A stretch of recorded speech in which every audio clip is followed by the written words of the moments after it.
Yeah.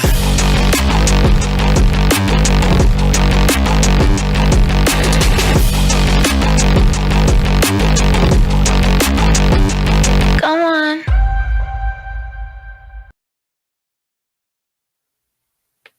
Good evening, everybody. We are live, coming back at you with another live stream. I'm joined as always. Yay. Shut up, Vicky. I'm joined as I'm always. gonna interrupt you so hard. By the lesbian Vicky. Lesbian Vicky, why don't you go ahead and say hi? Hello, chat. Good evening. Wow. Was that easy? What? Did you expect me to argue? No.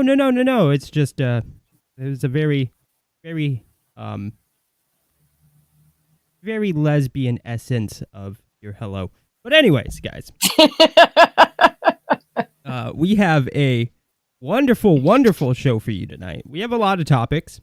We do. We have a lot to talk about. Yeah, the first one is Fowler, Matthew Fowler versus EVS on Finatra's channel. If you missed it, you missed a good one. Yeah, also some TJ in there, but I cut out TJ all had the some annoying TJ parts and put in only the good TJ parts, which was really hard. Which was actually kind of surprising that there were good TJ parts. Yeah, it really was. You know, he wasn't talking about his penis. I think he did at one point.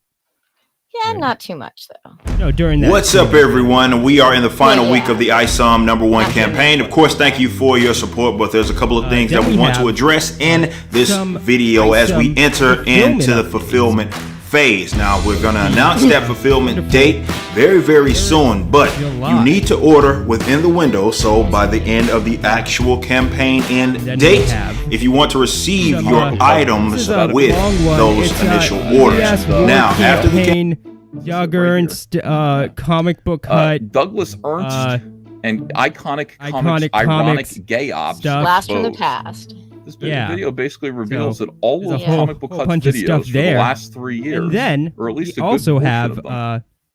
Mitch Breitweiser. Mitch and Betty Mitch tweeted this out. Now, Mitch Breitweiser initially came on board. Sort of. He was on the show a lot. He was always Hopefully kind of a not for long. hesitant, slightly awkward fellow, I would say. What happened? And he did really well. I'm just reading the. He and I. All right, let me read this first. I got to figure out how to story tell this to people who are new here and who don't know the story. I'm so sorry. Let's change that. Cheesteen. Jesus, guys. Boomer. Yeah, that's my fault. That is his fault. I don't have anything Oh, the audio on Eric is loud? Okay. My bad, guys. I meant to mute that. I thought I did. My bad. Yeah. Yeah, you know, it happens. It happens, guys. So you got a little bit more of a preview than usual. So I don't know why the fuck you're complaining, guys. Jesus. You just can't make people happy. So, anyways, that's it. Oh, wait. And then we also have I think some Tug stuff. Yeah. Lots happening over in Tugland. Oh, heap of a lot. He seems scared. Heap of a lot. He does. Yeah. Oh, well, that is just awful content. Of course, Mike S. Miller's on, though. He's got a book. Yeah. Donald DeLay was on his show earlier. I don't know if he's still there, but imagine letting Donald DeLay back into the fold. I don't think he ever left the fold, though, did he? Oh, well, kind of. I mean, I guess. He just hasn't been doing anything. Anyway, it doesn't matter. Yeah. Yeah. And then I think we wanted to give a brief update on the Kiwi Farms situation. Yes. Yeah. Apparently, Kiwi Farms may be down for good, or at least indefinitely. So if anybody out there, any of you miscreants and degenerates, have Captain Manning's docs, you may want to have a wellness check done on him because he can no longer post his fan fiction. Yeah. He definitely needs his updoots and upcomies and he no longer has them. So that's kind of sad. If anybody does have his information, though, go check on him. Make sure he's okay. Make sure he's okay. So, yeah, let's go ahead and just jump right into it. Oh, wait. Vicky, we didn't even say hi to the chat. I know. Here we have Robot Mechanic says, she's got the bag lady look down because I thought she was pushing a shopping cart at first. He's talking about Mitch Breitweiser's wife in the thumbnail. Yeah, her bicycle. Yeah. Yeah. Which was taken from Burning Man.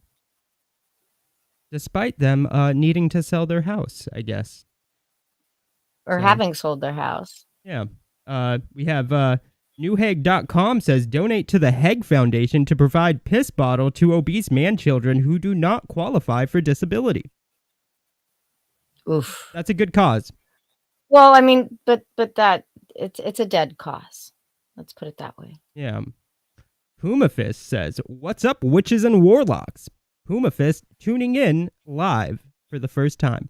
It's good to have you, man. It is. Nice to see you here. Here we have newheg.com saying to unsub from Simple Jack. Do not unsub from Simple Jack. Go sub to Simple Jack. Yeah, I agree. I like Simple Jack. I do too. We have Pumafist again saying, been catching up on your streams. Good stuff. Criminally underrated. Well, thank you. It is, it is a crime to not be subscribed, and we're going to enforce laws. Yeah. Johnny says, let me guess, Dean is later than a teenage girl after prom. Not tonight, surprisingly. Yeah, only 3 minutes late. So, yep. Fuck you, Johnny. Piece of shit. Cornbread Man puts an emoji. I don't know. I can't really see. It's really small on my screen, but it's an emoji. Yeah, it's a greeting. Vicky says hi, and then he says hi back. That's nice. Very polite. I don't see Big Daddy's comment, but I'm assuming he's here because I see a good evening, large father. Yes. Yeah. Anyways, there's a lot more comments and stuff. So Jack Stafford just said, ahoy, hateful contenters. Yeah. Big Daddy might have gotten yeeted by, no, boogie woogie motherfuckers is what Big Daddy said. I didn't see it, but I'm sure he's here. I hope so. Yeah. So let's go ahead and jump right into it. And Simple Jack's right. Smash the like, yo, and subscribe if you're not subscribed. Yeah. Enough shilling the channel. We don't do that. I said hello. You're not gonna say hello back? Oh, shut up, TJ. What you got planned for today, Ethan? You know, I wanted to come in and find out what Liam said, how Liam's doing. I didn't get to watch that. What happened? He came in. He volunteered to come in. Yo, you sabotaged that dude the last time, though. You did some dirty shit with that dude the last time you had him on. Explain what you mean. You invited him on your stream. Yeah. Right? And he was on your stream. And you was talking to him. You're a funny dude. And you was talking to him on some, man, I'm here for you, man. And come on, man, so and so and so. And next thing you know, you brought in the goddamn brigade. Yeah, you know what? Here's the thing about Liam. I'm honestly not there to brigade him. The problem with Liam, you did it. No, I'm not. No, go watch that video, and you go watch the way I treated that guy. You watch the way I treat Liam. You buttered his ass. You buttered him up. It's not me. I didn't butter. No. You butter him up, and then you brought in the brigade. My problem is with you is you knew what you was doing, and you pretended like you say don't. that, but you don't. You can't read my mind. You don't know if I know. Well, by the way, I'm a good judge of mind, character, and I can't read John Malin's mind or Anna's mind. Yeah, Let me watch this Liam appearance that Finatra has here. Why you got such a hard on for this dude? I like Liam. No, you don't act like it. Yes, I do. I'm the only one who does. Everybody else lies. I don't want to be your friend. Y'all are ruthless. I just want to interrupt there for a second. We're just gonna let this one play for the most part. But I don't think anybody really would mind if TJ doesn't want to be their friend. I think most people would be pretty stoked. But TJ is right. The brigading thing is what Ethan does. He does it to everybody. He for sure. He brings you on. It may just be you and him to start off with. He butters you up, just like TJ says, and then the next thing you know, he slowly starts inviting people in.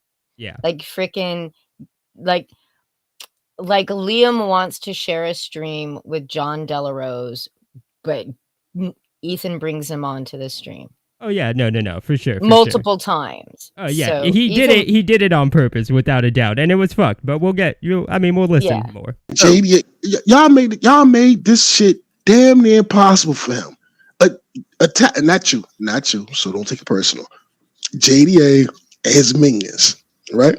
Yeah, made it damn near impossible for this man to do anything in CG. Right? JDA made a whole fucking career on YouTube. Now let me ask you something. Here's the thing. Sir. You think? Don't you agree with me, TJ, that there are people who have worked harder to make it damn near impossible for me to do my thing in Comicsgate? Don't you think with Vicky Verse and Dean? Shout out to us. And Doug Naple and Mike. They're not on the same level. The SJWs.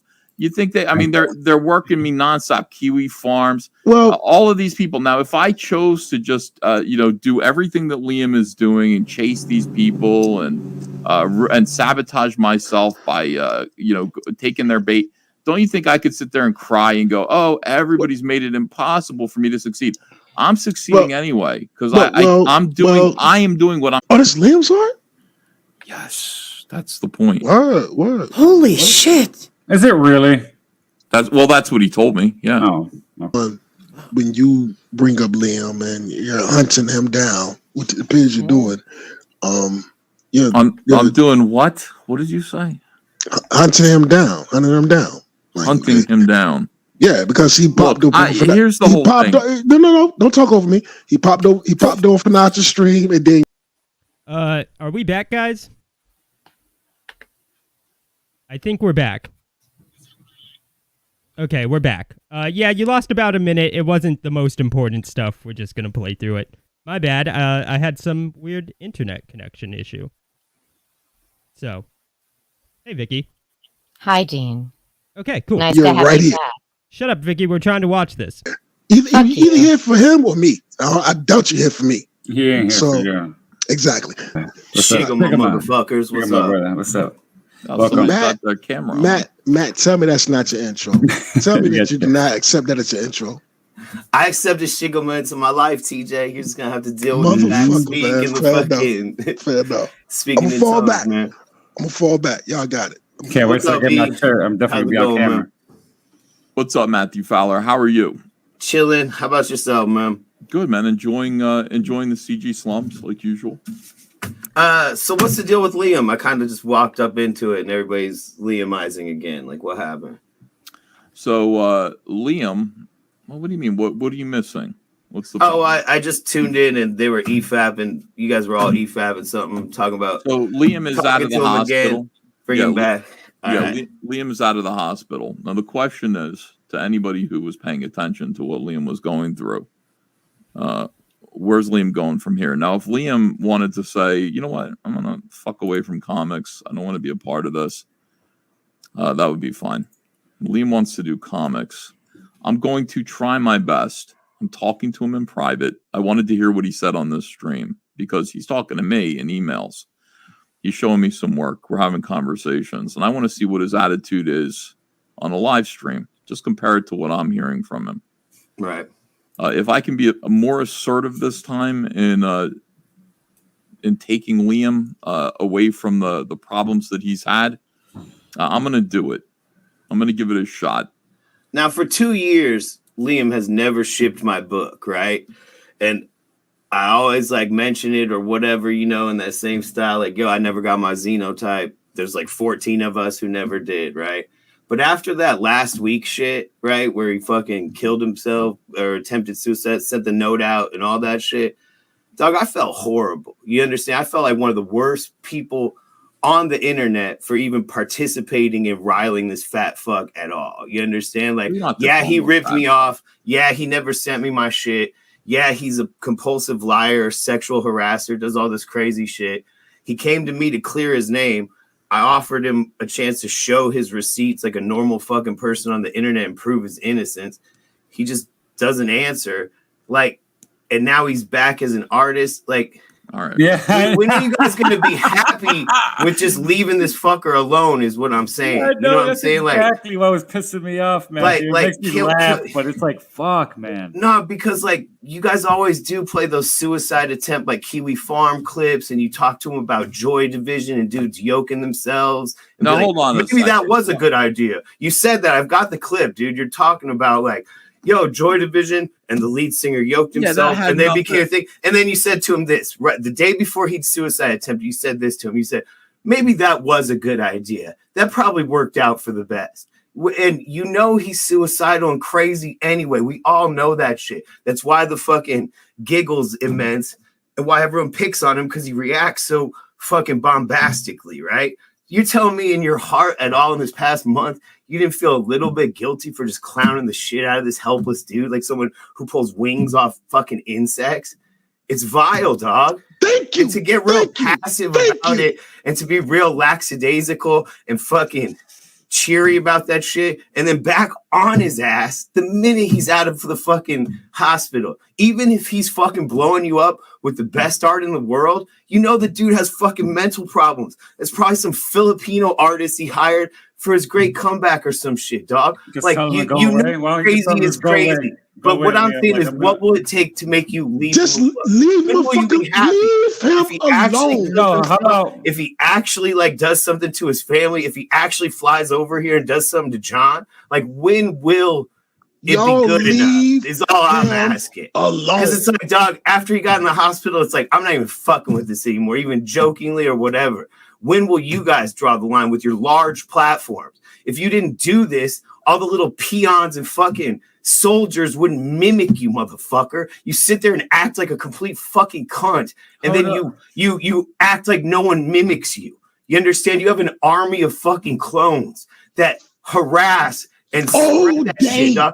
Liam's a bitch, and Liam should just shut the fuck up and get off the internet and get some help. He can't help it. But he can't help himself. Continuing to engage him is just vile at this point, dog. But doesn't Liam? It is. I'm sorry if whatever. I laugh at him too. He ripped me off, and he's a compulsive liar, and he probably sexually harassed fucking Nerd Wonder. I understand that shit. It was a little weird, but it wasn't that bad. Weird making shit up and paying Yanafui to meme him. I mean, dog, just leave the guy a fucking alone. That's Find someone all I've new been to saying. laugh at. Or whatever, dog. Jesus. That's all I came to say with this shit. He's out of the hospital. Once he went in the hospital, that should have been a wake-up call to another. I'm a mean motherfucker who makes fun of people, and even I felt fucking bad about that shit, dog. If a slum dog like me felt bad about that shit, hey, you Matt, reevaluate your fucking consciousness. Fuck you. Hold on. Get your ass fucking mute someone. Matt, chill. Matt, chill. Fucking tortured Liam for fucking years. Shut up, dude. Just shut the fuck up. You don't know what I talk about with Liam. Watch your fucking streams. I watch the sub streams. I watch the recaps. I fucking know. You've been torturing him for years. You got a new war campaign in the fucking Delarosa's crew, and you fucking use them to fucking harass now. I did not. That's not true at all, asshole. Bro, do you feel like you've not been harassing Liam? You don't feel you've been harassing. You don't feel like you've been harassing Liam. You don't feel like you've been harassing that motherfucker. You're fucking tripping, bro. I got you. Bitch now.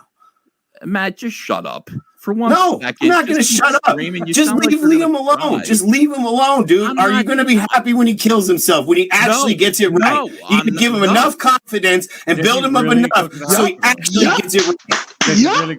You know how suicidal people. That's exactly what we did on that goddamn stream. That's exactly what we did on that stream. Juice to do the actual deed. It's evil. Honestly, now you're talking. He's a great artist, and I'm gonna hype him up. You're trying to hype him up with enough juice to give him enough juice to actually do it. You're manipulative, dog. Since the Alfie days, it's weird, man. It's weird, bro. It's weird. Morning time here. Jesus Christ. Yeah, let's chill out for a second. Take a breath. Take a Do breath. you know Christ? Because you don't. People people's lives are not a game. But not to mute him. It's not a game for me either, dude. Dude, it's your favorite game. It's your favorite sadistic little game to complain on 12 people's channels and have some sort of influence on them. It is sadistic. It's fucking gross. Hold up. Let me say something now. Motherfucker comes in here. He goes, "What is that music about?" And I go, "Oh, that's," and I make a joke, and I had nothing. Nobody knew Liam was there. You think nobody knew Liam was there? You guys have been calling him suicidal. I said in a fucking private discussion group 3 weeks ago to Finatra and J. Doll and a few other people, Liam's on the verge of suicide. Watch for that. I'm not there. You think I'm hanging out in places like weird discords with this? Bro, you hang out in the dirtiest, scummiest streams of the slums, and then you play ignorant like you don't know who anyone is. I've never heard of them, even though I stalk their fucking 12-person stream every Sunday. Man, your feigned ignorance doesn't work with me, dog. I've been here long enough. All right, you can do that to new people who walk through the door every 30 minutes. I've been here for 4 fucking years. You can't rewrite my memory and erase it like a goldfish. I'm not like a newbie, motherfucker. Matt, you're just not. I'm just not right. Okay, why am I not right? Because I'm angry that someone's been harassed to the point of suicide, goes to the hospital, comes out of the hospital, and you're back at it again. That is why I'm angry.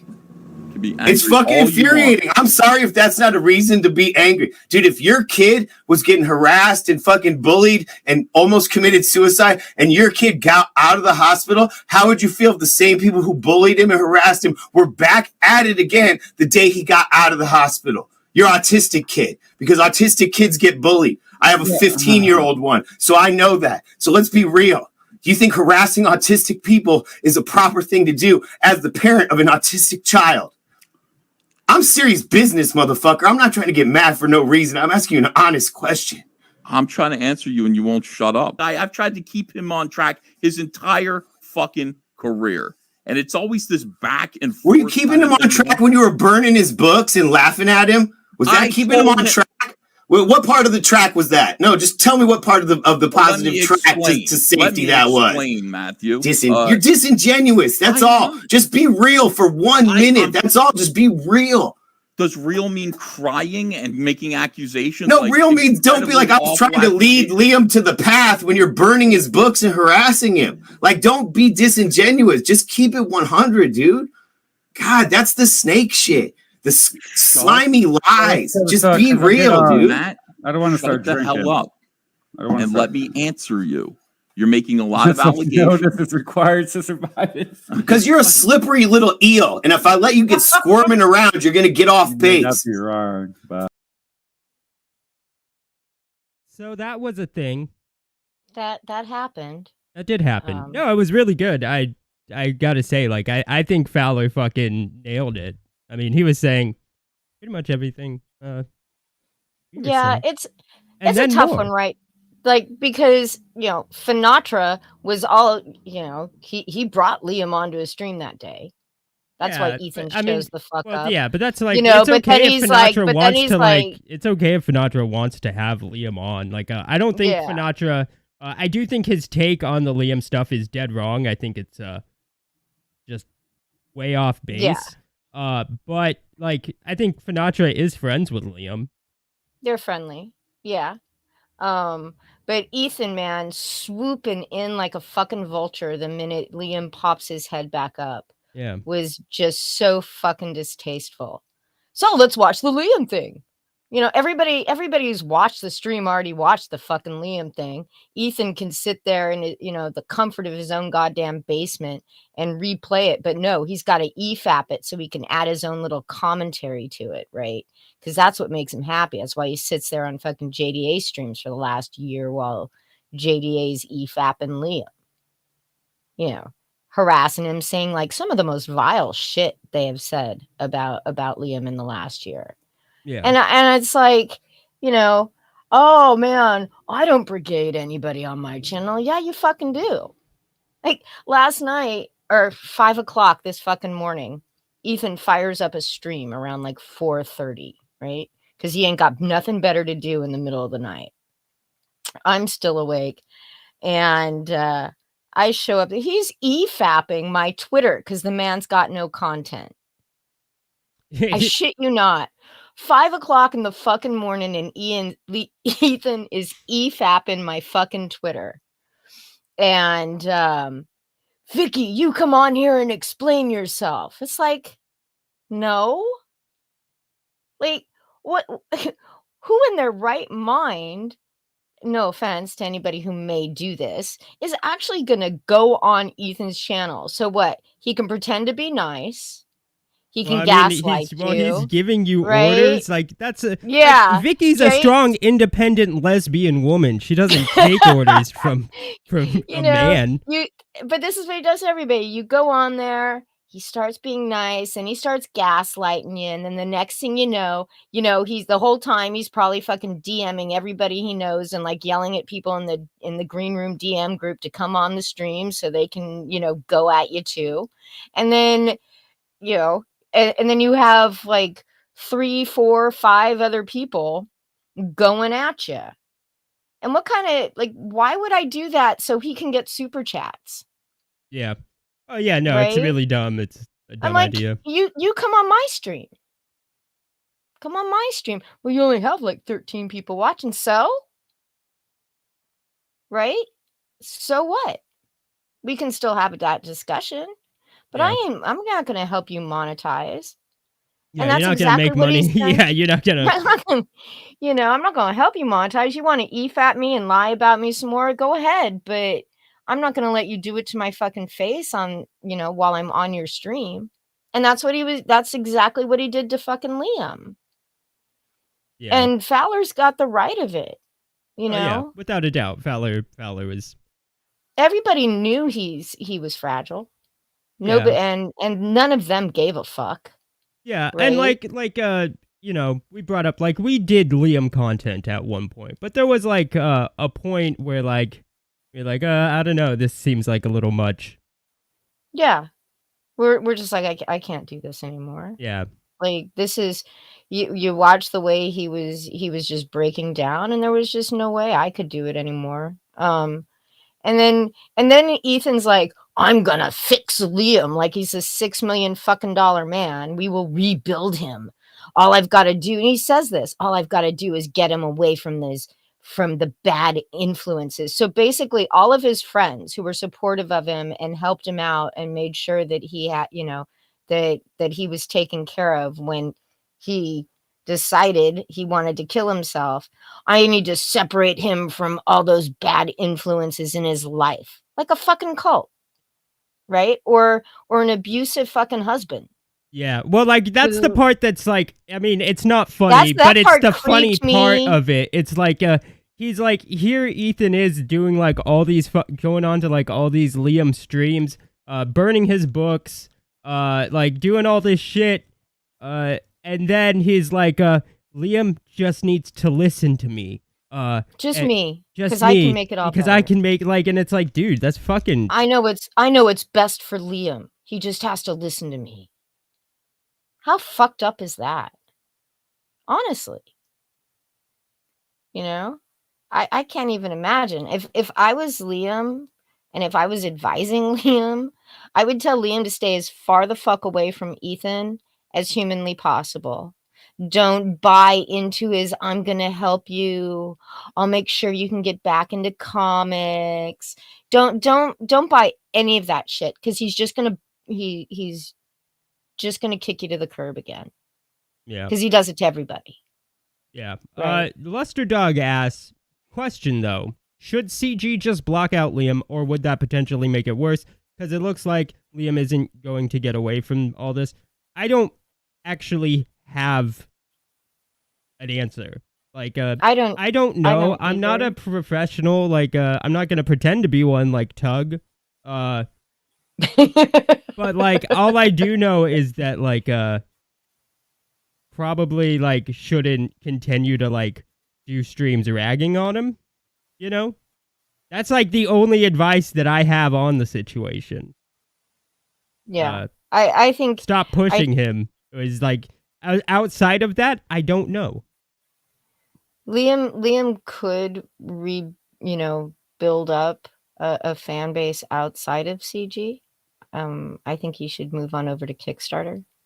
Kickstarter doesn't seem to be as YouTube social media based. Like, you don't have to, you don't see a lot of those Kickstarter creators aren't all over YouTube doing shit.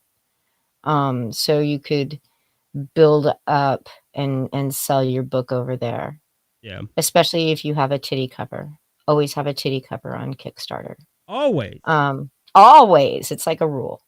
But yeah, I think he should just, literally ignore everything. He should block personally. I mean, once again, I too am not a medical healthcare professional.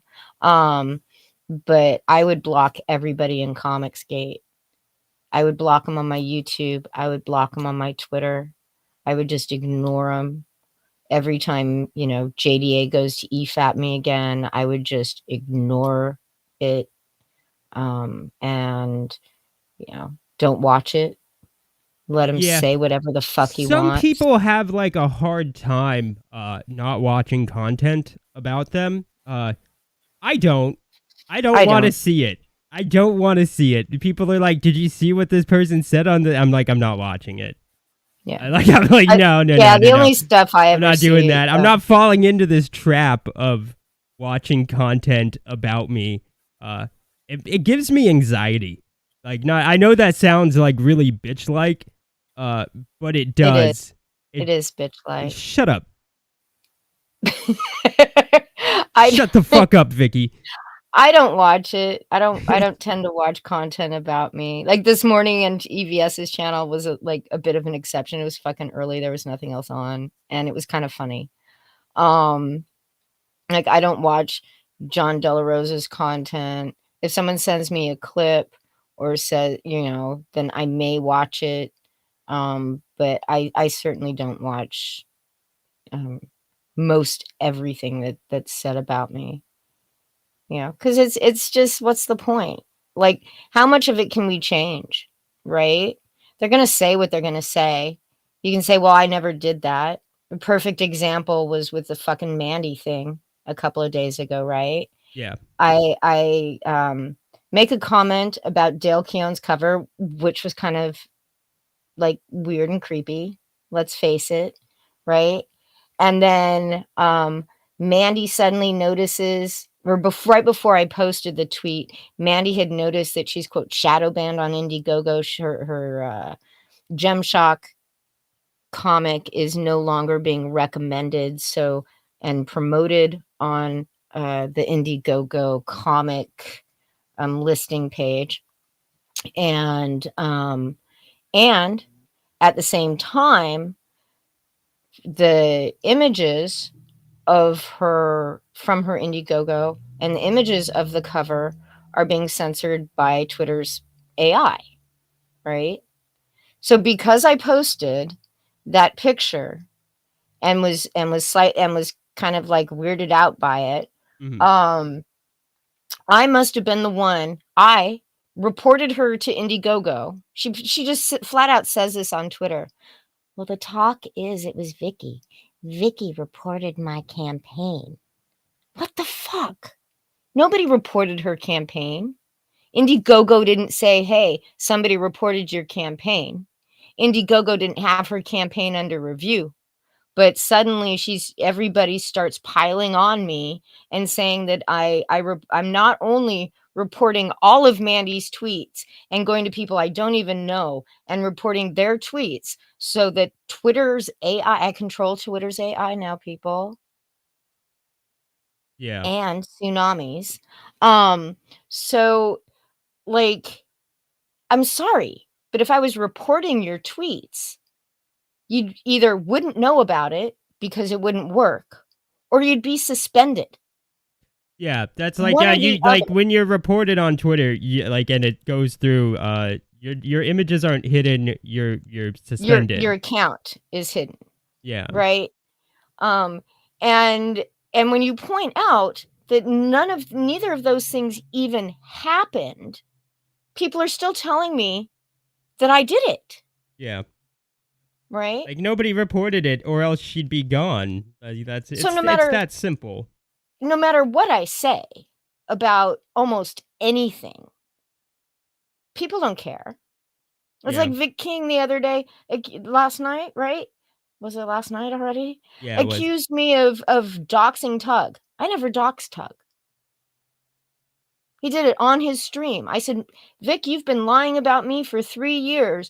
No, I haven't. You doxed Tug. See? You just fucking did it. Like, this is how shit works and why it's not worth watching any content about you. Right? Because you can't fight it. They've got these platforms, especially Ethan. He's got how many, how many thousands of subs on his YouTube? How many followers on fucking Twitter? And these people just suck this shit up like they're telling all of them like they're telling the truth. Yeah, and they don't care it what is sad. I wish people would be smarter, but they're not. So they're not. So you might as well just have fun and report Mandy's Twitter. No, I'm joking. Andrew, no, don't do that. Mandy has leverage over Kyle Ritter and others, but she doesn't have Vicky's nudes. Thank God for that. Yeah, thank God for that. Nobody has my nudes. Yeah, you want to break people's eyes? Anyways, let's go ahead and jump into the next topic. What's up, everyone? We are in the final week of the ISOM #1 campaign. Of course, thank you for your support, but there's a couple of things that we want to address in this video as we enter into the fulfillment phase. Now, we're going to announce that fulfillment date very, very soon, but you need to order within the window, so by the end of the actual campaign end date, if you want to receive your items with those initial orders. Now, after the campaign ends, we are going to launch our official store that will be on Riververse.com. Now, you can order the leftover items from the campaign. That's going to be like cover C, some of the shirts and whatnot. If you order from the store, which means after the campaign is ended, you won't get those items until we fulfill every single item as part of the campaign. So it may not be until as late as November when you get those items if you order after the campaign closes. However, there. All right, and we are back. Sorry about that. I do not know what is wrong with my connection. I live out in the country and my internet's not that bad. Yeah. So, couple of things. I got an email from Eric July. Yeah, I did sign up like before the campaign opened for all those updates and shit, just because I do that sometimes. And they will be starting fulfillment. I want to say it was like the 28th or something like that of September. Now, this was supposed to have started shipping in August, the beginning of August. It moved to the middle of August, early September. And now the first day of shipping will be the end of September. I said at the beginning.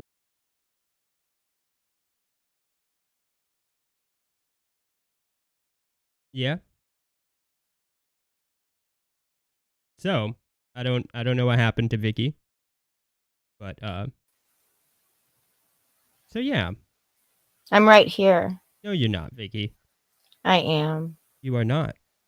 You're such a dick. He's gonna be late. It's funny because it's like he's saying we'll announce when like we're gonna do fulfillment, and it was like, wasn't that like already a part of like your launch? Like, didn't you already? Right. This is the 4th date. So this will be the 4th date that he's given for everything to start.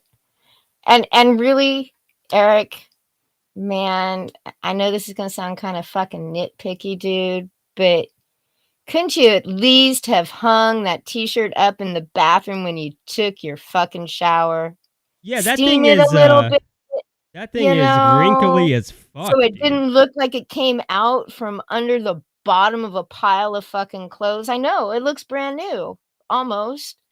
But dude, it's your company. You're representing your $1 million company, my friend. Yeah. Look like it. Right?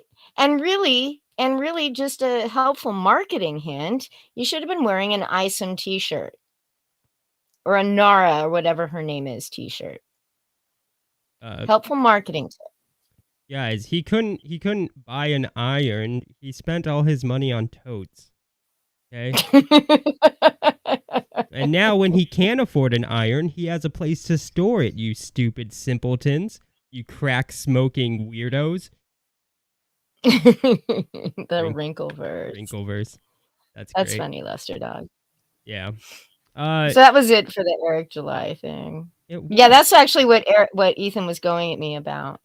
Was because I had tweeted out, I read the terms and conditions of this fan art contest, right?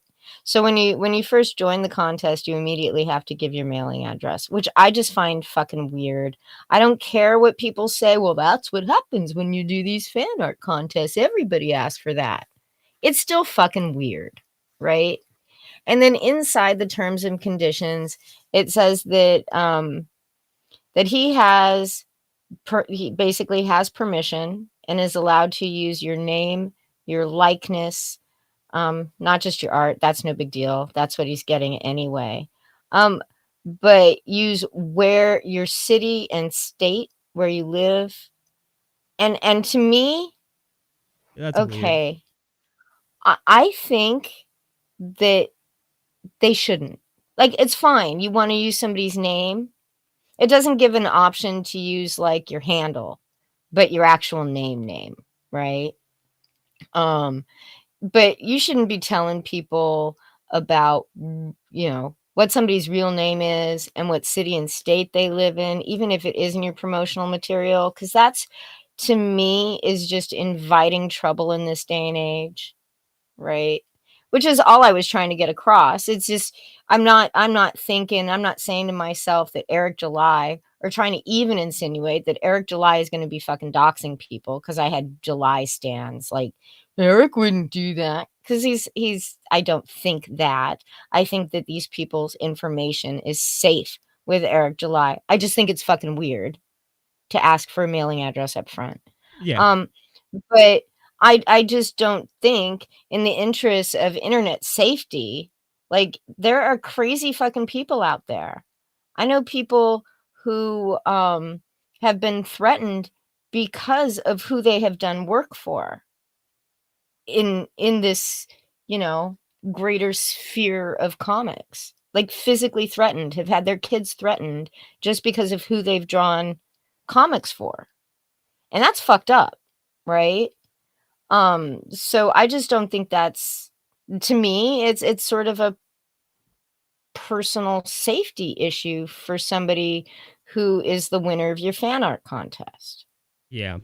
But and Ethan's like, she's just afraid of being doxxed. Motherfucker, I've been doxxed. Yeah, it's not that hard to find. Right. Like, it's not of our information. My fucking dox is out there. I'm not afraid of being doxxed. That's just stupid. Yeah, you get doxxed regularly on his good friend John Delarose's channel. Right. God, he doesn't even have to be his channel. And then he points it out. Like, right? He uses my full name everywhere he goes. Yeah. Or like, where you work, or, where you and live. Sheila calling me a coward and shit. And I'm like, okay, Sheila. Yeah. Yeah. It's fine. I'd rather be a coward than a prostitute. But anyways. Anyway. Let's go ahead and jump Especially into... in Burbank. Oh, oof. Gross. Let's go ahead and jump into Ethan Van Sciver, Doug Ernst, Comic Book Hut, War Campaign, Mike S. Miller, Iconic Comics stuff. That's the title. That's the official title. Ethan Van Sciver, Doug Ernst, Comic Book Hut, Iconic Comics, Mike S. Miller stuff. Put out a video. And this video, is this it right here? Yeah. Douglas Ernst and Iconic Comics Ironic Gay Ops Exposed. This video basically reveals that all of Comic Book Hut's videos for the last 3 years, or at least a good portion of them, a good percentage of them, and you can see in the thumbnail to this video, came from Doug Ernst of Iconic Comics.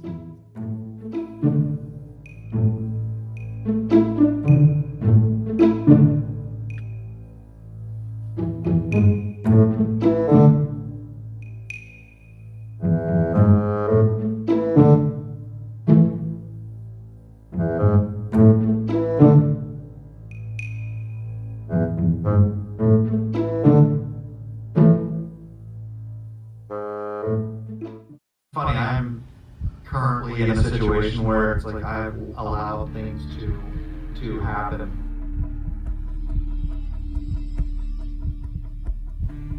And it's like I understand there are chastisements or repercussions.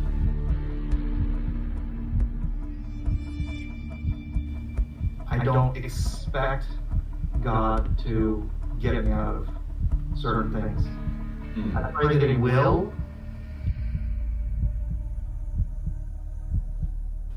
But it's like me just not learning the lessons of what I need to learn.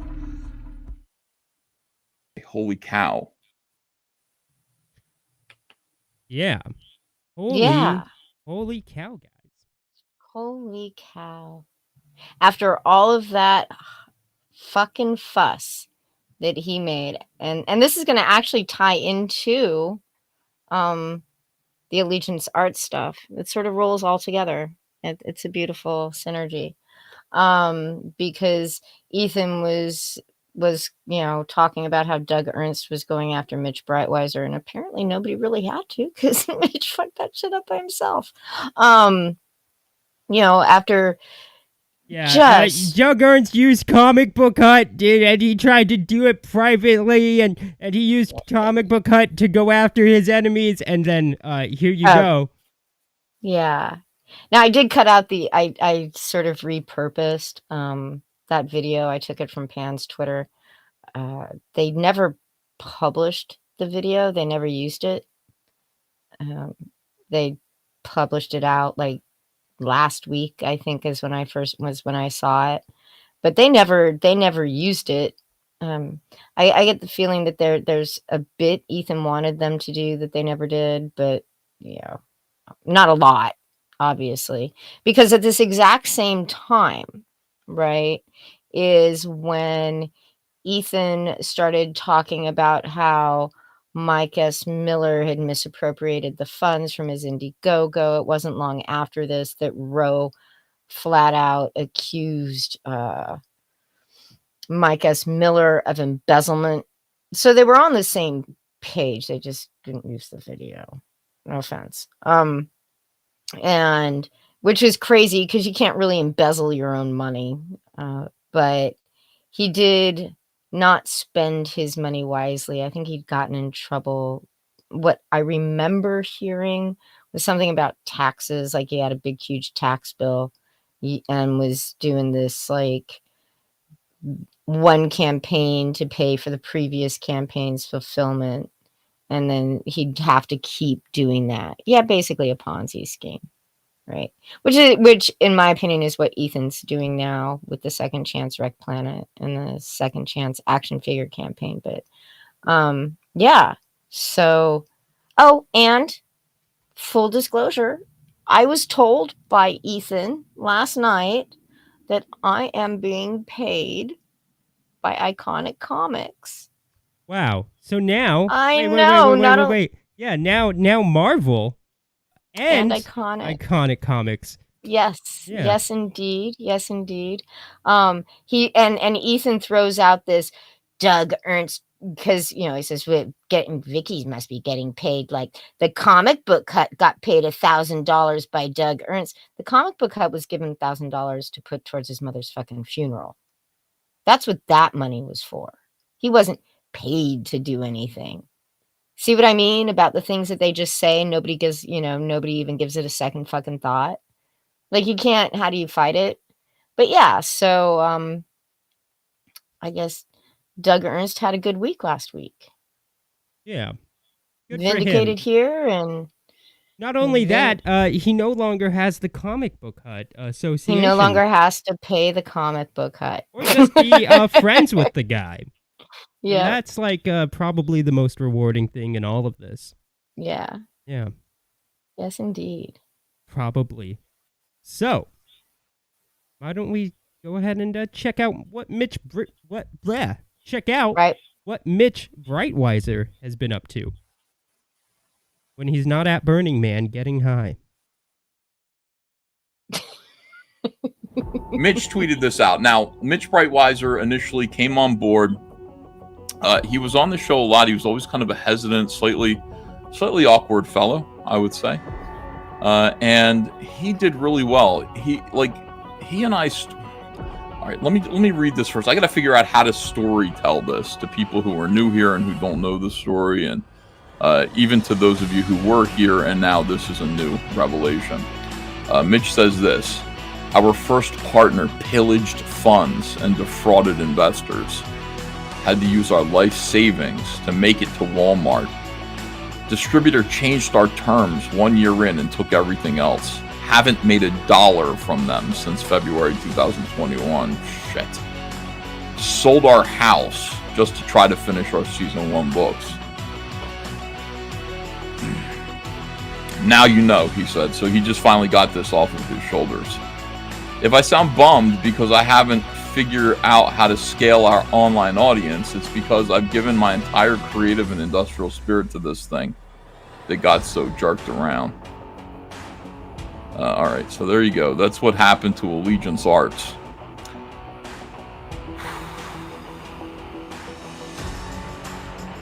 Somebody's letting Thomas Royaloop know that. That's great. Kick this guy when he's down. Anyway, so he said, I'm thinking bigger than you. I'm sitting here thinking this is a gold mine. Like, we just Cyberfrog at the time when we launched it, and at the time that I was talking to Mitch Breitweiser, had raised $1/3 and $330-something thousand.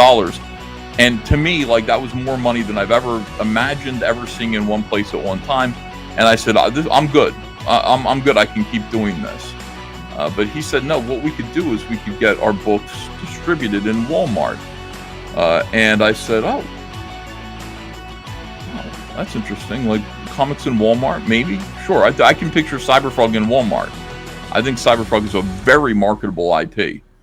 I don't know about Red Rooster, frankly. I'm sorry, but Red Rooster is not a very marketable IP. It could be a TV show, maybe, or a movie, but it ain't no kids' toy property. We went to all these meetings, sat down at these meetings, and I was there with Mitch. I was there with Mark Pellicreepy, that shithead.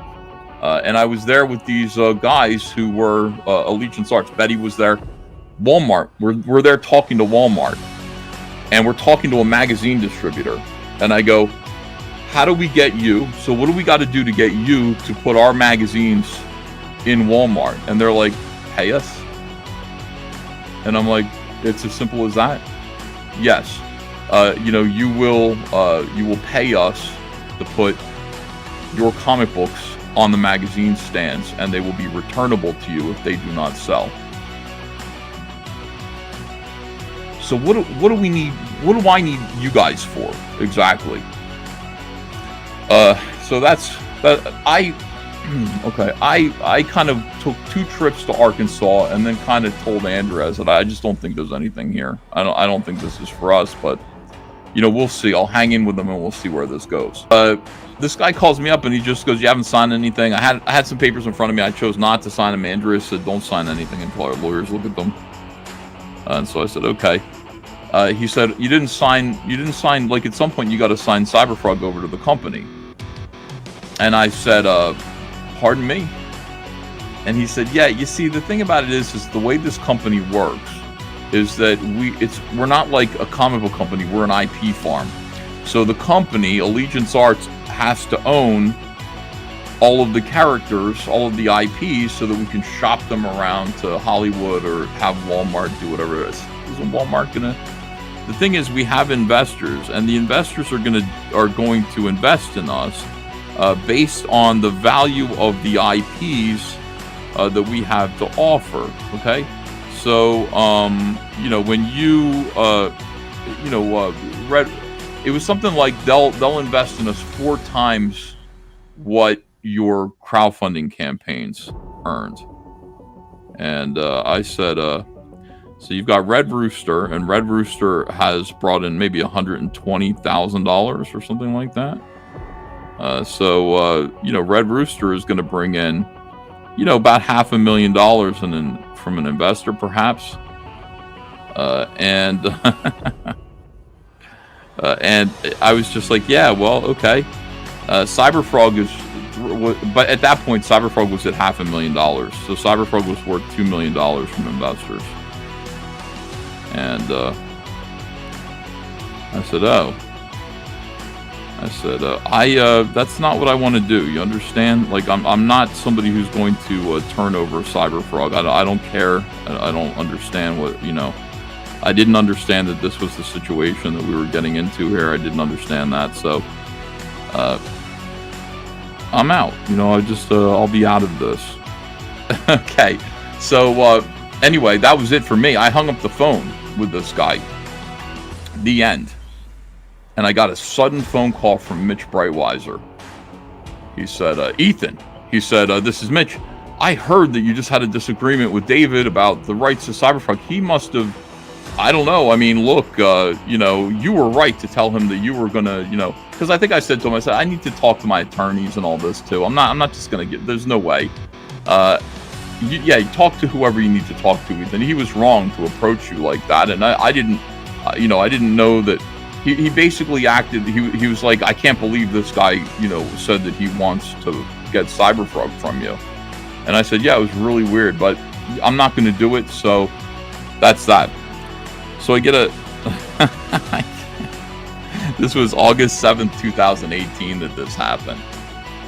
And so then I get a text from Mitch directly after that, and here it is. Yeah. Hey, I figure you're getting ready for your big meeting. We both talked to Ethan. Let me see. Went well. He's holding on to Cyberfrog no matter what. Anyway, that's what it says. So he sent this to me on accident, which was basically like he's working in tandem with this guy to talk me out of my character. And the next text is hilarious. Wait, lol, that was meant for Chris. That was my impression anyway. You holding on to Cyberfrog. Let me know what you and Andrew and your lawyers think. So,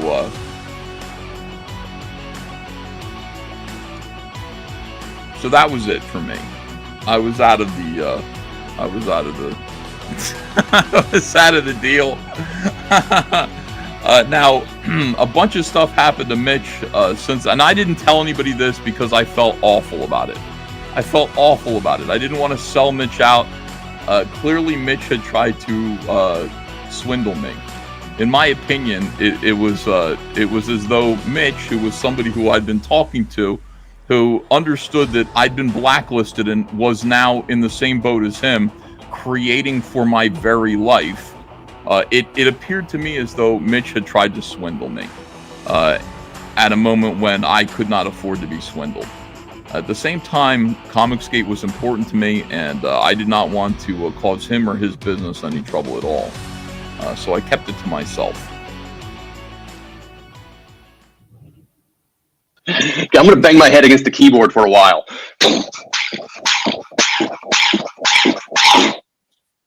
Ah! That is the best moment in Comicsgate ever. Yeah, him banging his head against his keyboard. Yes, brought to you by Risey Lee. Yeah, so Art to Bear did a stream about Mitch and Allegiance Arts and everything that was going on back then too. His was probably actually a little bit more informative and easy to listen to, a much better narrative. This is actually, this like 8.5 minutes of video was over the course of an hour and a half on Ethan's stream, because it was just, he just kept interrupting himself with fucking super chats, and it was just horrible. But once you piece it all together and get rid of all the extraneous stuff, this is what you're left with, right? So August of 2018, I think it's 2018, is when the Red Rooster campaign ran, right? That was like right in the middle of the campaign, when they were having all these meetings in Arkansas. And it is also the same month that Allegiance Arts was incorporated. Yeah. So it was kind of like the plan all along. Yeah, right? this was literally Mitch's plan all along, because they were all trying to figure out what they were going to do about distribution, right? Art to Bear makes this point as well. Now, they figured they'd do crowdfunding, but that crowdfunding wouldn't be a long-term model, which proved to be incorrect so far. So far, it's a short long-term model. I don't know if it's going to continue on well for them or not. It works for Brian Pulido. But so this was Mitch's plan the entire time coming in. And now he claims that he had his first investor fucked him over. His first partner defrauded investors, and the first partner they lost their house just trying to fulfill and finish the book. And when pointed out that well, if you lost your house, why are you at Burning Man? That costs like thousands of dollars. He said, "Fuck you, dickhead," to me. So the Allegiance Arts was originally incorporated to a oh shit, David. This is the guy he mentions in the video. David Martin, right?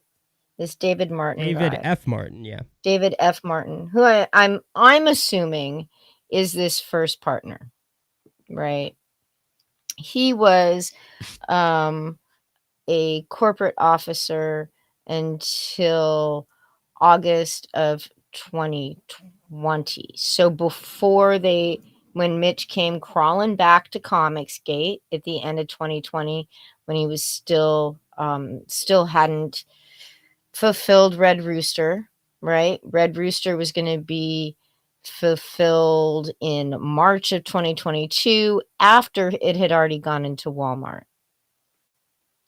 Yeah, we all know this, right? So this David Martin guy's already gone. According to Mitch, they've had to sell his house. You're not telling anybody, but he comes back to Comicsgate, hat in hand, to crowdfund for the Allegiance Arts books that are all going to be in Walmart. That is Nora Saga, The Futurist, Bass Reeves, and more Red Rooster. Right. I think was Red Rooster on that. Maybe not, but it was at least the other 3 books. Right. Ethan welcomes him back with open arms. This is when they start the whole Doug Ernst, Tim Lim are trying to screw up the Walmart deal bullshit lie that they all made up. Right. Because now we know Mitch was already in fucking trouble. His business partner's gone. Investors have fucked right off. And I don't even know that it was that they stole investor money. More so that they were expecting other IPs. Like they really wanted Ethan Cyberfrog IP. Well, because that would have brought $2 million into their. Yeah. Well, the deal was most likely contingent on Mitch delivering them more IPs. That's how these IP farms work. Yeah. They were only getting money. He couldn't. All he could bring in. Like anybody smart would be like, yeah, my IP's worth like a lot to me and I'll make more money like in the long term and you're just going to take it and then I get like this sum of money and that's it. Yeah. Until the rest of those Allegiance art books had crowdfunded, those IPs weren't worth shit to investors because they were basing what they were going to be investing on how much they crowdfunded for, right? So the only money that Mitch got in was the money based on his Red Rooster. Yeah. He didn't get Art to Bear's book. I think they wanted Chrono Mechanics. They didn't get Cyberfrog. So there was all this other money that Allegiance Arts was dependent on to work. Yeah. That they never got. Yeah, because right? nobody's gonna join in on a stupid deal like that. Right. And so what really kind of gets me, right, is Ethan's already feeling the fucking like he'd gotten scammed. You know he did. I mean, I saw somebody in the chat say that, he was making that shit up. And I don't think he was making that shit up. I think he honestly felt like he had been scammed by Mitch Breitweiser. Or he was going to be like Mitch was trying to. Yeah. Anyway, right? Mitch was trying to scam him. And yeah, he even brings Kelsey back just last year for the Indiegogo for Nora saga, right? But Ethan knows Mitch is full of fucking shit. He's already taken advantage of his backers. He's tried to take advantage of Ethan, but for the good of Comicsgate, he can't kick a bad actor to the curb? Are you fucking kidding me? That's what he says. Oh man, for the good of Comicsgate, it was fragile. It was early. We didn't want to fuck shit up. What? You got rid of Doug TenNapel. You kicked out everybody associated with Antarctic Press except for your boy Zach. Right? Like, what was it really gonna hurt to say the guy that's fucking over his backers has got to go? Yes. Instead of bringing him back and making up lies about people just so he can cover his ass because he quote doesn't have the money. And the distributing deal, I think I can pretty much tell you what happened with that. Two things. One, it was pay to play. They had to pay these distributors something. They no longer had the investor money. And Mitch is delivering all the books fucking late. Yeah. Right? Those things are on schedules and shit. Like, you can't just make a deal with a distributor for a monthly magazine and come out once every 3 or 4 fucking months. It's a monthly magazine. And it was pay to play. We already know that. Yeah, pay to play is just probably not right? a smart route. I mean, even Image doesn't require you to sign over your IP to them in order to get your books published anywhere. Yeah. Chuck Keyworth says, now it looks like Smiller is back in the fold because he's on a successful campaign. Evan trying to mooch. Well, that's why Miller started hanging back around with JDA of all people who he hated, was because he had a campaign coming up. Yeah. Now that we already knew, who didn't know that Shad's book wasn't, going to do well? Is there anybody around here who thought that it wasn't going to make good money? Probably Dean, because Dean doesn't even know who the fuck this all is. But we all, everybody knew it was going to make money, which is why Ethan was willing to, pander to having Mike hanging back around. Yes, I'm familiar with Sheila Allen. I know she exists. I'm not familiar in that sense, though. But yes, people like Sheila Allen exist. Yes. Yes. Yeah. So this is all just so slimy and dirty. And I don't care what has happened to Mitch and Betty. Obviously, they are doing fine if they can afford to go to fucking Burning Man. That's literally spend a week at fucking Burning Man. Thousands of dollars for tickets. Yeah. Unless you get the low income tickets. I don't think they were on the low income tickets. But I have my extreme doubts about that one. Yeah. They were spending thousands of dollars a day. Yeah. Luster Dog says big box retail is Dav Pilkey's territory. I don't know who that is. Me neither. Oh, look at that. You're not so smart, bitch. Puma Fist says JDA is such a little twerp. LOL. He's my favorite taco rat. Ouch. Huh. Sauce says AA has a lot of employees. According to a source, Doug Ernst told me that last year he had driven past where the Allegiant Arts offices were. He was there for a convention, and they were shuttered up. Huh.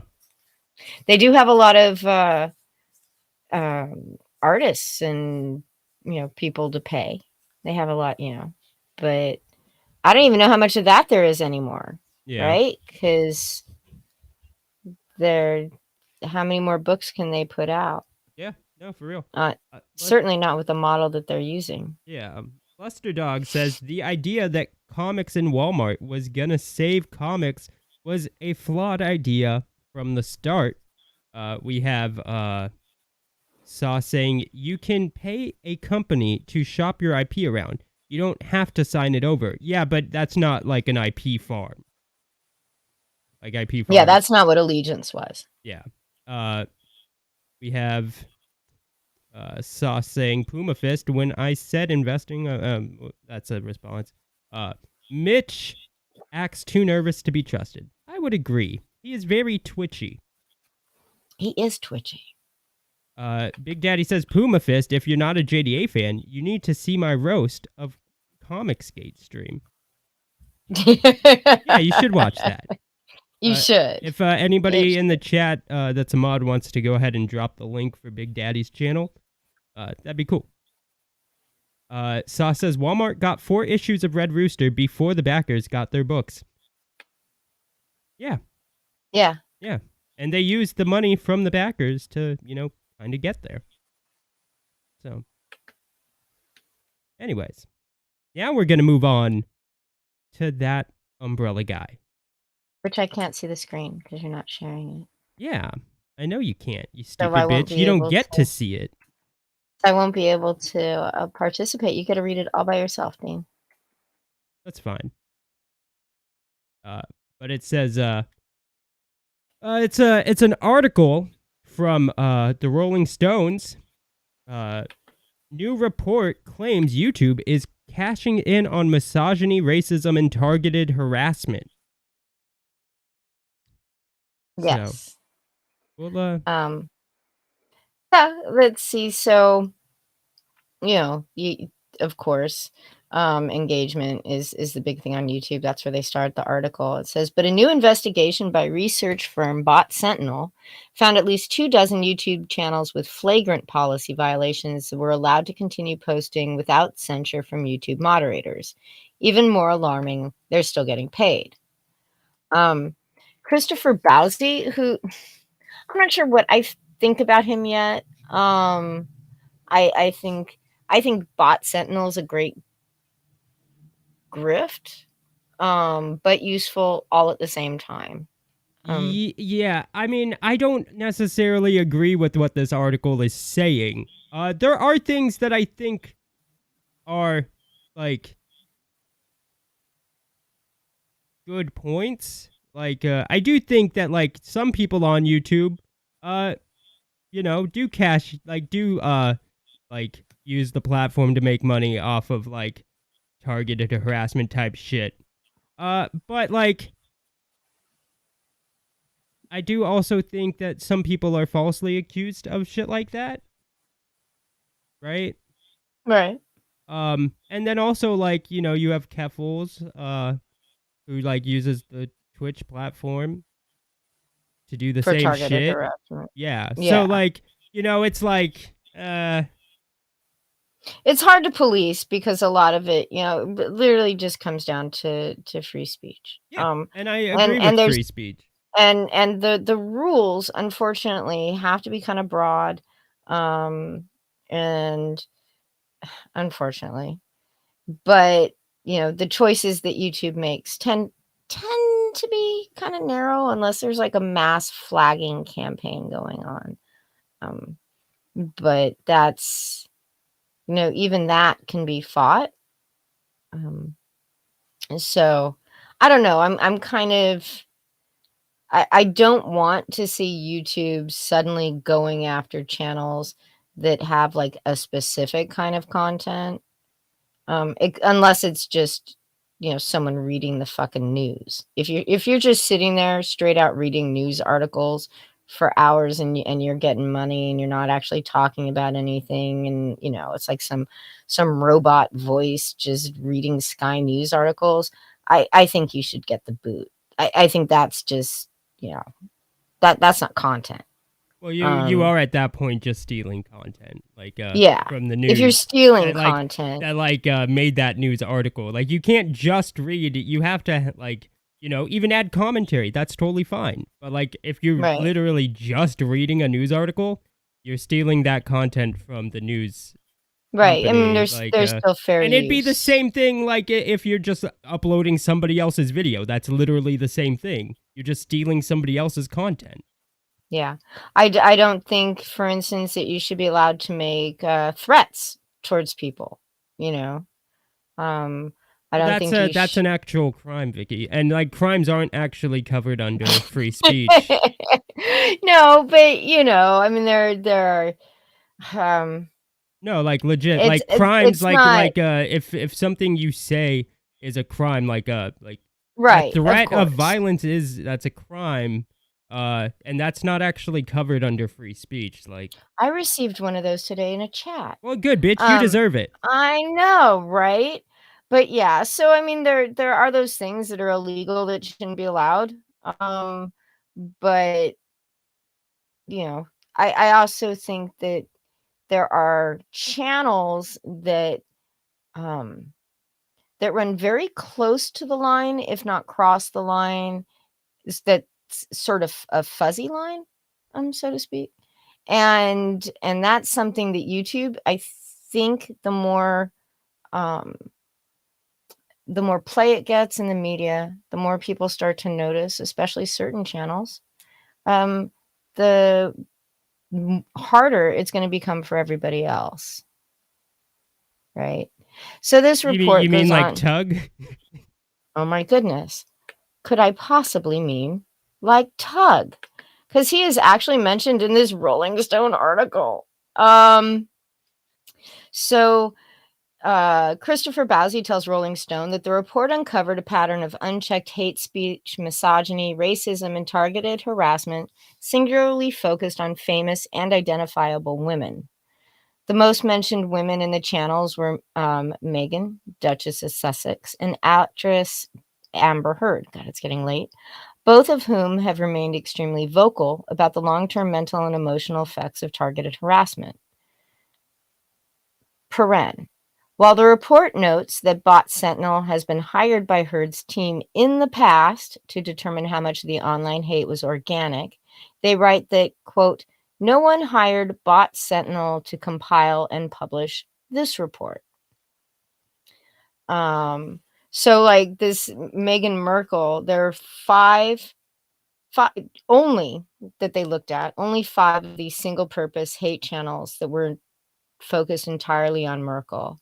Those channels received a combined $42,000 in monthly payments, and that's all they do.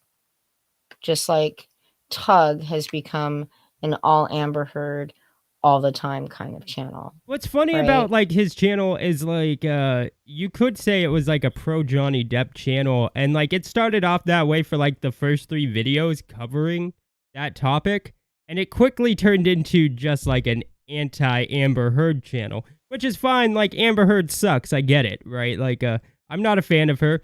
I'm also not a fan of Johnny Depp. I think they're both just like shit people.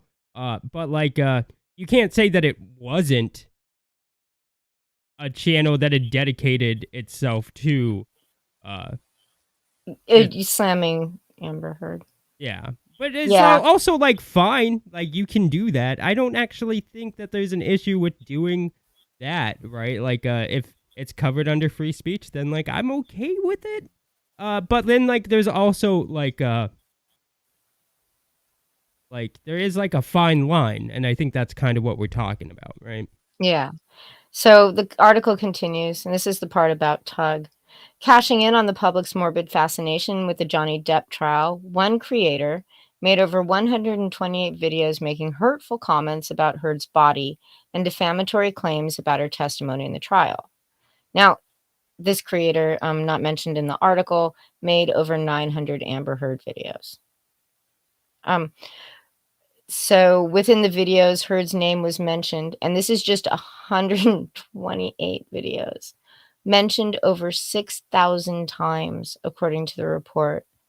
That's a whole fucking lot of times to be mentioning her name. And what he usually does, and what I think makes this,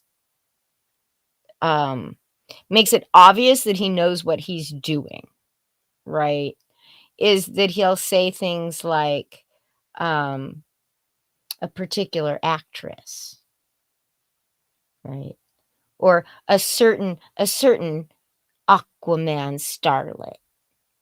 Instead of actually saying her name, he tries to come up with all these other ways to do it. You know, he's sort of kind of blind iteming, which to me sounds like he knows exactly what he's doing as he does it.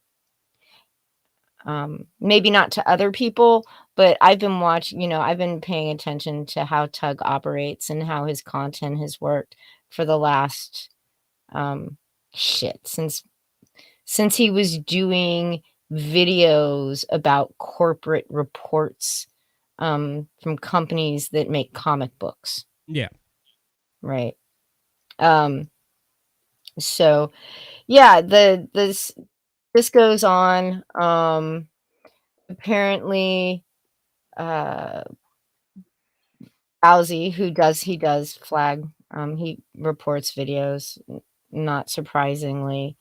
But they go on to say, upon review, we removed 2 videos shared by Rolling Stone for violating our harassment and cyberbullying policies. This is not about Tug. Those are a couple of the Meghan Markle videos, which prohibit targeting an individual, threats, or prolonged and malicious insults based on protected attributes. The YouTube spokesman says, adding that they were still reviewing 2 additional videos flagged by Rolling Stone and said they will take appropriate action if the content violates community guidelines. Tug is now running around screaming about how Rolling Stone is flagging videos, when actually I think this is just a rhetorical problem, like the way they put it in the article. It's not that Rolling Stone was out there flagging fucking videos, but these were the videos that Rolling Stone was asking YouTube about because of the report, right? Because they were doing reporting. This is what reporting is, Tug. You get the report, you go to YouTube, and you say, hey, the report talks about all of the, is talking about these videos. Have you guys looked at any of these? And that's what they mean by, that's what I personally believe they mean by flagging.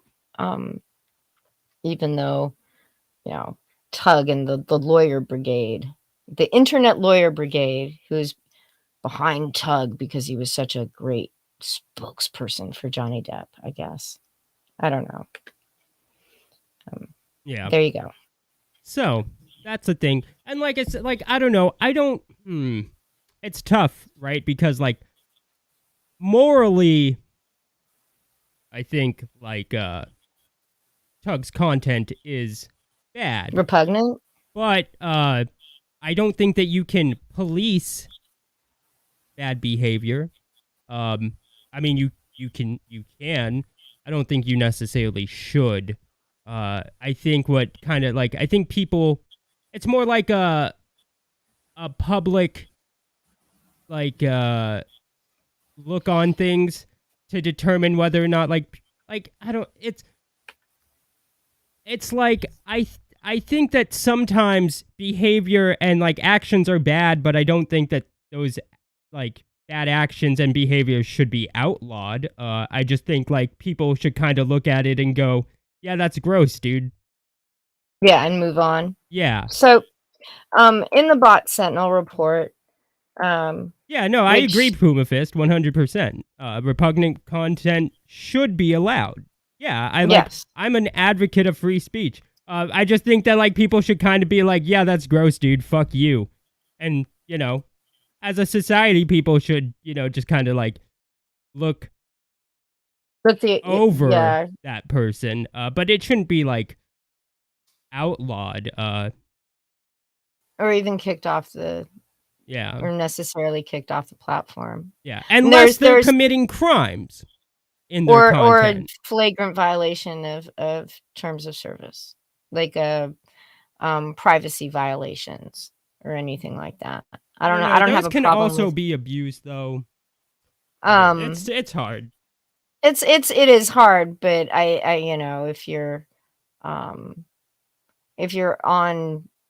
in a video and you're just doxing somebody, your video should be removed. You do that enough times and you sort of lose your privileges to still post. I don't see I think. I see here's where like I also kind of have a problem. Like unless doxing gets moved into the it's a crime category to dox somebody, which most of the time a dox isn't a crime unless that information is like obtained illegally, right? Yeah. But typically it's not a crime.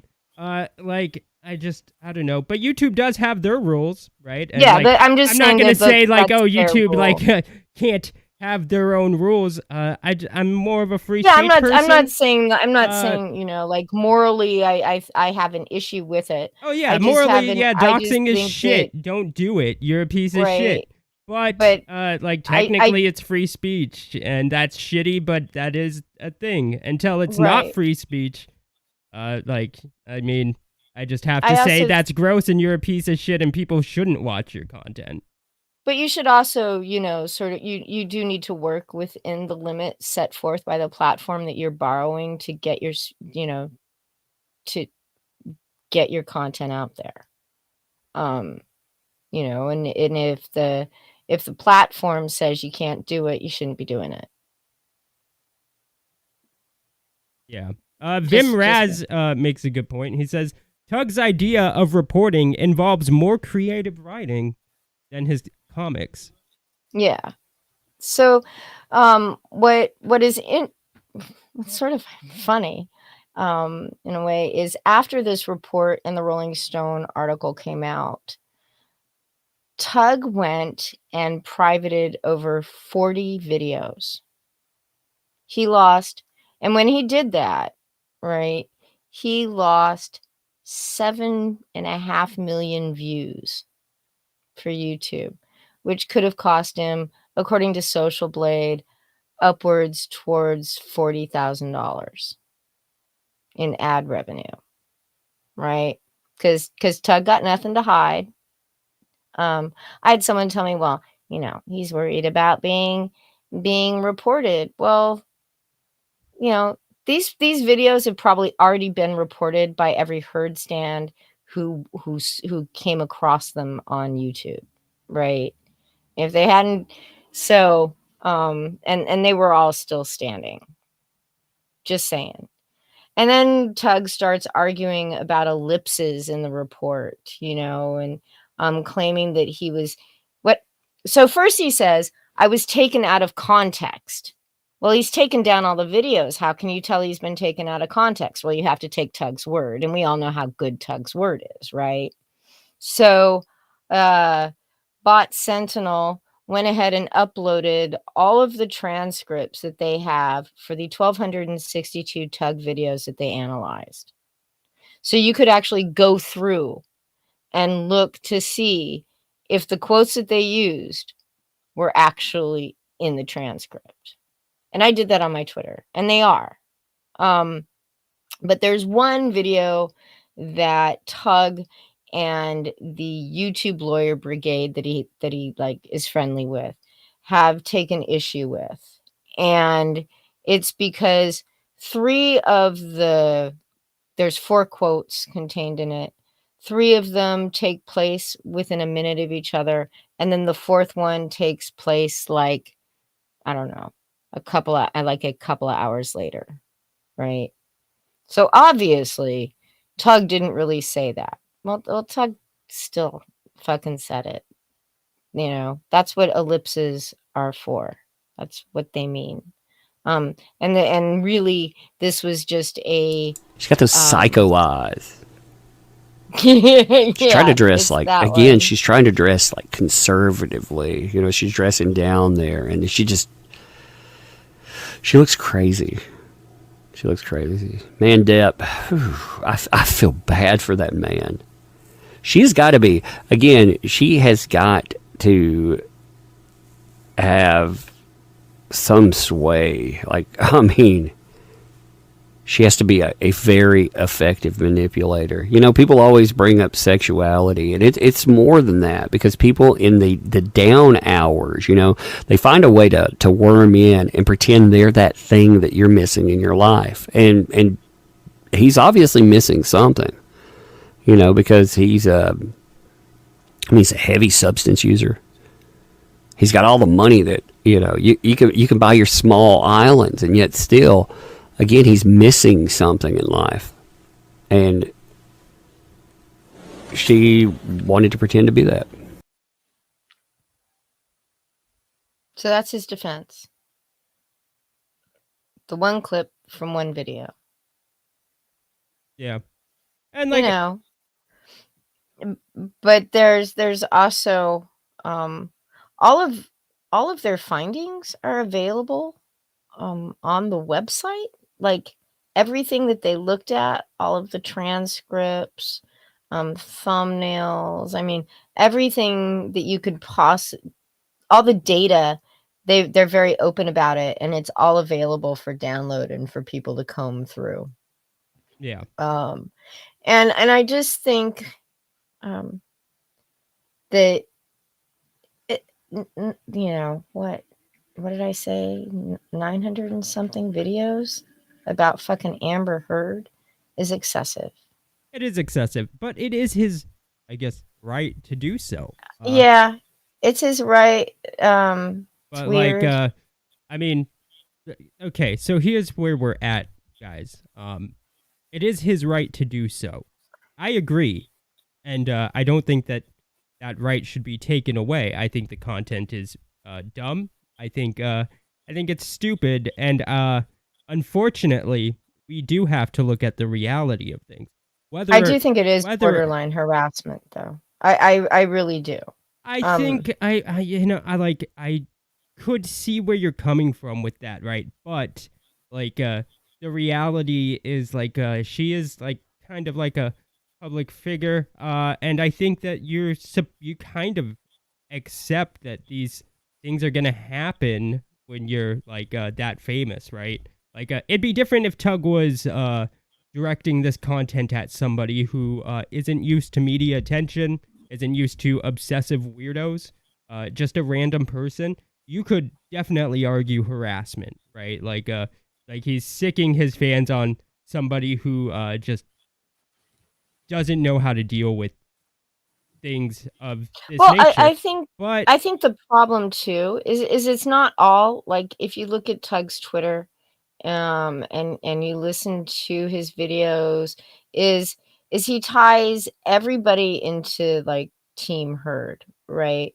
So he'll take one person on Twitter and just aim his entire brigade of Depp supporters towards the Heard stan, you know, which is a slightly different thing because it's Twitter, and you know, I think that is wrong. I'm not trying to claim victim status or anything here. I've been on the receiving end of these crazy people, right? Every time Tug will tweet about me and call me a Heard supporter and say I'm part of Team Heard, just so he can get them riled up even more. So they flood my notifications for days, right? It's a pain in the ass. And most of them are just stupid, and I block them. But I imagine for somebody who isn't used to that, can be quite startling.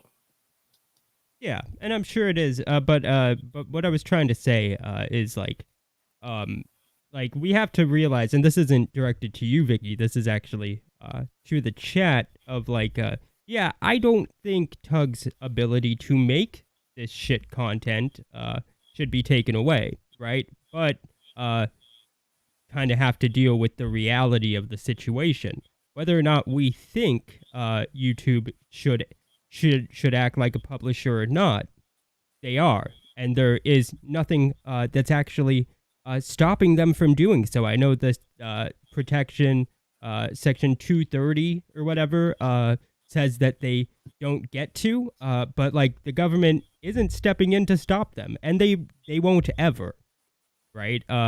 So the reality of the situation is because Tug does this obsessive weird content, he's pretty much going to ruin YouTube for everybody. For everybody. Like whether or not you think that he shouldn't be able or should be able to make this content, isn't actually it's not even a factor. I think he should be able to do this content, even though I think that it's shit content. I think that it's bad content on bad on quality level and bad on a society level.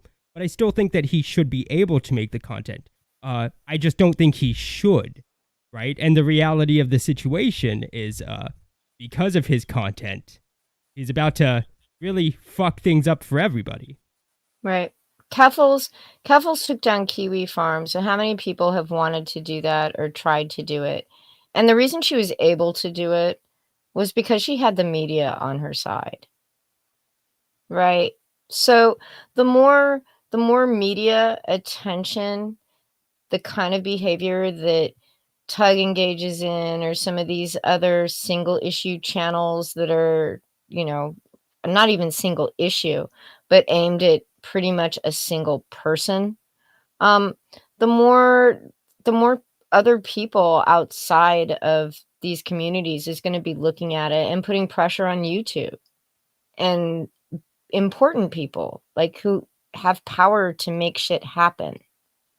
And that kind of fucks us all. Yeah, really. Like, don't get me wrong. Like, I agree with you guys in the chat.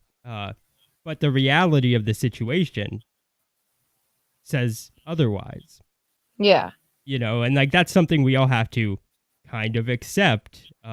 Whether or not, yeah, I agree that it shouldn't happen. But it does. I can't ignore that. That's just literally the way it goes. I'll be honest. Would I get a little bit of glee out of Tug being taken down on YouTube? Oh, fuck yeah. Do I think that it's righteous or good for the platform? No. How's that? That makes sense? It makes sense. But I don't know. Only because I dislike Tug. I mean, that's just a personal, I can't stand Tug. It'd be really great if I never heard another clip of his voice. But yeah. Yeah, I think that Tug actually offers us. I see the problem is I don't ever get to watch Tug, because he's I don't know. Yeah, I think he privates his shit. He privates all of his live streams as soon as they're over, yes. Yeah. Yeah, and there are alternatives, but none of them get nearly it'd be like comparing, I don't know, baseball to college baseball. Yeah, college baseball, I guess, is an alternative if you want to watch baseball, but you don't want to support the MLB. But it's it doesn't have nearly the traction. It's still cool, I guess, but I don't know. And it's probably never really going to. I don't know. Yeah. That's not really a great comparison. But Puma Fist, we'd love to have you on, because I saw your comment at the beginning of this stream. We'd love to have you on. I don't know. Yeah, maybe we could do something next week. That would be fun. Yeah, we can just have you on to talk about whatever topics we're going to be covering. if you want to. But yeah, I think that's pretty much it for this one. Like I said, it's like I agree. I'm 100% for free speech. I don't believe that like you should be reported for saying mean things. I just think like we as people should just say, "Hey, that's gross," and like not support the person. But I agree. But the reality is that's not what happens. So that's not how the corporations can operate. It's just not. Oh no, they could. Well, they can, but they don't, right? And that's still the reality. Like they don't. So, it'd be really cool if like Tug didn't do this obsessive weird content and didn't like start to ruin the platform for everybody, because that's what's gonna happen. Just straight up. Straight up. Yeah. So anyways, I want to thank you all for coming. We had a good stream. We had new people. Yeah. Welcome everybody, and please come back. I hope you enjoyed. And we've missed you, Sauce. You don't stop by often enough. Yeah, where have you been, man? He comes and he goes. Actually, I don't think the people can sue them. I think what happens is they get their Section 230 taken away from them, and they become liable for the content on the platform. But that involves the government stepping in, and they're not going to. Yeah. You know? And like, that's just what it is. Puma Fist says, great stream. That's Thank cool. you, Just ignore my invite. Whatever, dude. And New Heg says, you can call me Black Randall. All right. I think our email is in our about, so you can always email us, Puma Fist, if you're not on Twitter. Yeah. Or if you got Discord, dude. Yeah, you can always find Dean on Discord. Yeah. You can. And then Sauce says Keffels has a legit online army. I agree. She does. Yeah. And that apparently now includes hackers that take down Kiwi Farms. Yeah, she flexed her power, and it was a lot stronger than most of these people thought, me included. Yeah, me too. So, you know, and like, unfortunately, people like that have media on their side. You know, that's also a reality that you kind of have to face. Like, it fucking sucks. But it is what it is. My good friend JDA is not a manlet when he is on tippy toes. All right. So anyways, thank you all for showing up. We'll see you again next week. We'll be streaming from now on Mondays. And Tuesdays. Monday or Tuesdays? Probably Tuesdays. Probably Tuesdays. All right, guys. Yeah. Good night, everybody. Thanks a lot.